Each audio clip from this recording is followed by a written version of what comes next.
Future సిటీలో జరిగిన 2 రోజుల గ్లోబల్ సమ్మిట్ లో తెలంగాణకు పెట్టుబడుల వెల్లువ కొనసాగింది. భారీగా పెట్టుబడులు పెట్టేందుకు తెలంగాణ సర్కార్తో రెండో రోజు పలు సంస్థలు ఎంఓయూ కుదుర్చుకున్నాయి.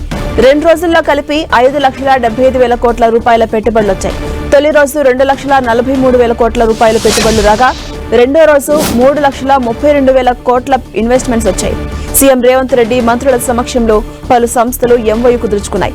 పర్యాటక రంగంలో 7,045 కోట్లు పెట్టుబడులు వచ్చాయి. దీంతో ప్రత్యక్షంగా 10,000 మందికి, పరోక్షంగా 30,000 మందికి ఉపాధి లభించబోతుంది. Food link F&B holdings India private limited సంస్థ 3,000 కోట్లను ఇన్వెస్ట్ చేసేందుకు ముందుకొచ్చింది. భారత ఫ్యూచర్ సిటీలో integrated global convention, trade and exhibition centre ను PPP మోడ్లో నిర్మించబోతోంది. ఇక కేఐ గ్రూప్ అండ్ అసోసియేట్స్ 200 కోట్లు, రిధిరా గ్రూప్ పెట్టుబడి 120 కోట్లను చేయబోతున్నాయి. భారత ఫ్యూచర్ సిటీలోని యాచారంలో నోవాటెల్ బ్రాండెడ్ హాస్పిటాలిటీ ప్రాజెక్టుకు ఇవాళ ఎంఓయూ కుదిరింది. టర్కీకి చెందిన పోలెండ్ గ్రూప్ 300 కోట్లు ఇన్వెస్ట్ చేయబోతున్నట్టుగా ప్రకటించింది.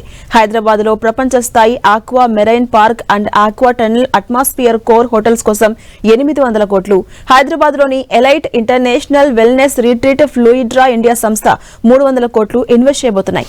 ఇక హైదరాబాద్ లో కృత్రిమ beach, lagoon and resort project కోసం శ్రీ హవీషా హాస్పిటాలిటీ సంస్థ 300 కోట్లను ఇన్వెస్ట్ చేయబోతుంది.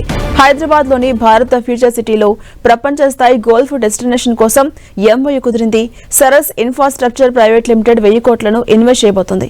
హైదరాబాద్ లోని భారత ఫ్యూచర్ సిటీలో అంతర్జాతీయ సాంస్కృతిక కేంద్రం ఏర్పాటు కాబోతుంది.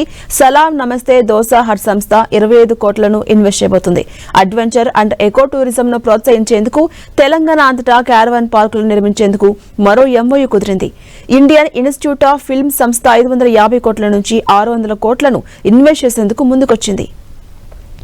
ఇక లండన్ కు చెందిన టోనీ బ్లెయిర్ ఇన్స్టిట్యూట్ కూడా వ్యూహాత్మక పెట్టుబడి పెట్టేందుకు సిద్ధంగా ఉన్నట్టు ప్రకటించింది.